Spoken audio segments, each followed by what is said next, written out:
Palavra da Verdade, devocional de 10 de março, cultivando uma boa consciência.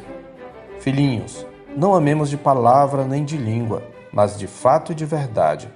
E nisto conheceremos que somos da verdade, bem como perante ele tranquilizaremos o nosso coração. Pois se o nosso coração nos acusar, certamente Deus é maior do que o nosso coração e conhece todas as coisas. Amados, se o coração não nos acusar, temos confiança diante de Deus. 1 de João 3, 18 a 21. Na devocional anterior, refletimos sobre o valor de uma boa consciência, primeiramente definindo-a como o sistema de alarme automático da alma, conforme a chamou John MacArthur, ou o tribunal da alma, isto é, aquela instância em nosso interior que julga nossas ações, pensamentos e palavras mediante a luz do mais alto padrão que conhecemos. Vimos que, conforme Romanos 2, 14 e 15, a norma da lei de Deus está gravada no coração dos homens pelo testemunho da consciência. Todavia, o pecado a obscureceu, de sorte que ela não reflete mais perfeitamente a lei de Deus. Somente pela regeneração, que é uma obra graciosa de Deus, e pela conversão a Jesus, a consciência pode ser liberta da corrupção do pecado. E, uma vez convertidos, é necessário reeducarmos a consciência à luz das Escrituras. Vimos ainda que a boa consciência evita que naufraguemos na fé, daí a importância de cultivá-la. No texto da nossa meditação, João fala da relação do cristão com sua consciência. Sendo judeu, o apóstolo utiliza o termo coração. Em nosso texto aprendemos 3 verdades sobre o cultivo de uma boa consciência. E a primeira delas é que uma boa consciência é cultivada por uma vida de obediência a Deus. No contexto, João destaca 2 manifestações de obediência: a fé em Jesus Cristo e o amor aos irmãos, conforme o verso 23. Ora, o seu mandamento é este, que creiamos em o nome de seu Filho Jesus Cristo e nos amemos uns aos outros, segundo o mandamento que nos ordenou. Mas o amor precisa ir além das palavras e se manifestar na assistência aos irmãos necessitados, como ele admoesta no verso 18. Filhinhos, não amemos de palavra nem de língua, mas de fato e de verdade. Andando em obediência, conclui o apóstolo no verso 19, conheceremos que somos da verdade, bem como perante ele tranquilizaremos o nosso coração, ou a nossa consciência. A ideia da palavra tranquilizar aqui é a de convencer. Portanto, caminhe em obediência a Deus e seus mandamentos, e assim você experimentará uma consciência tranquila. Em segundo lugar, uma boa consciência é alimentada pelo testemunho do próprio Deus a nosso favor. É possível que, ainda que caminhemos em obediência, por incredulidade e insegurança, nossa consciência nos acuse. Como observou MacArthur, ela pode nos condenar desnecessariamente em áreas onde a Escritura não nos condena e nos prender em questões das quais o Senhor quer nos libertar.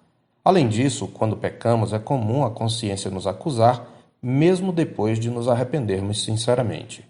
Por isso, João nos consola no verso 20, pois se o nosso coração nos acusar, certamente Deus é maior do que o nosso coração e conhece todas as coisas.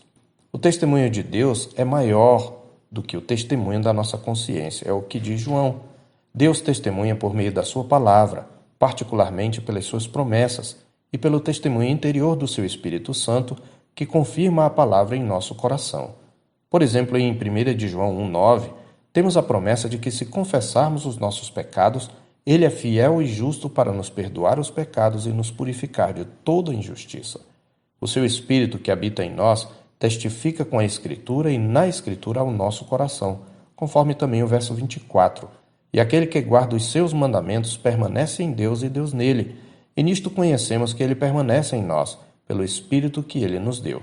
É por isso que o apóstolo Paulo, ao expressar seu sentimento de pesar pela condição espiritual dos seus compatriotas judeus que rejeitaram a Cristo, para assegurar seus leitores de sua sinceridade, afirmou: digo a verdade em Cristo, não minto, testemunhando comigo no Espírito Santo a minha própria consciência.